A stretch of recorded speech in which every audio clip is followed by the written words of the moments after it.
ल साथी हो, आजदेखि फेरि अर्को काममा जाँदैछु। लगभग यहाँदेखिको 15 मिनट पर्छ है।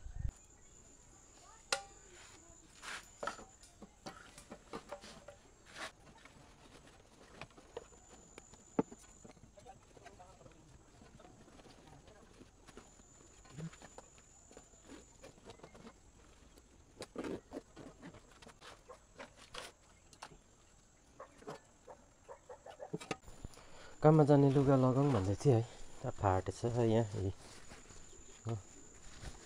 फाटेछ। चिप्लो लुगा लाउनु छ काठको काममा, यसलाई चाहिँ अब सिलाएर चाहिँ जाने म।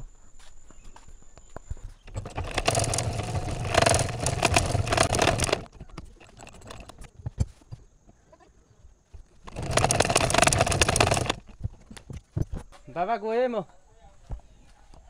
गएको ल। म चाहिँ लागेको, अनि यहाँ चाहिँ मेरो टोपी सुकाइराखेको रहेछ। टोपी लाएर चाहिँ म जाने।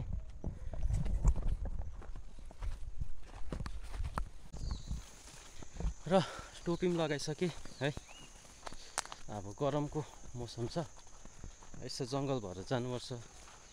जङ्गल चाहिँ होइन, यो टी गार्डन नै हो। यस्तै छ है। गाउँठाउँमा काम, अब सानो गाउँ भएकोले गर्दा त्यस्तो काम पाउँदैन होइन, चारैपट्टि घुम्नुपर्छ। अब यस्तै छ गाउँले जीवनको काम है। यो चाहिँ खासमा अप्रिल लिली के भन्छ अरे, यति बेला फुल्छ, अप्रिलदेखि फुल्छ। यो ठुलो ठुलो पात हुनाले चाहिँ अस्ति फुलिसक्यो, अहिले फुल्दैछ। यो चाहिँ सब्जी खाने निङ्गुरो।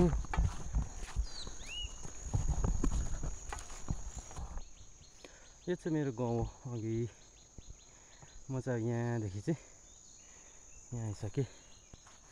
अझै लगभग यति नै छ यहाँबाट हिँड्नु होइन।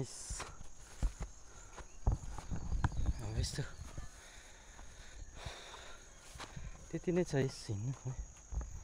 बर्खाको टाइममा कस्तो दामी देखिरहेको छ गाउँहरू। यो चाहिँ सबै चायपत्तीको बगान ल।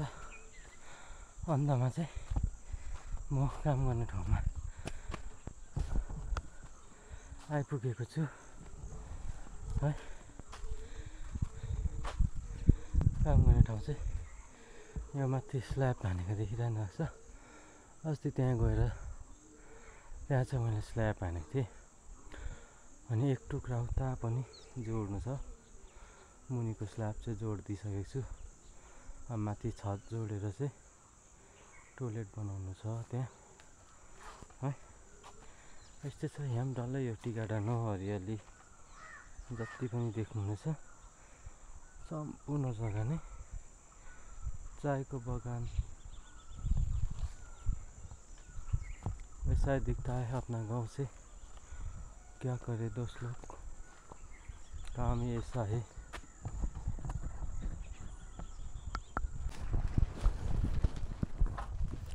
अन्तमा चाहिँ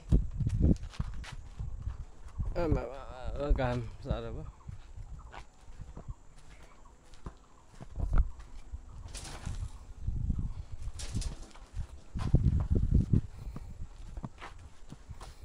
अन्तमा चाहिँ म मेरो काम गर्ने ठाउँमा आइपुगिसकेको छु। देख्न सक्नुहुन्छ यहाँ है, यस्तै छ। अब चारैपट्टि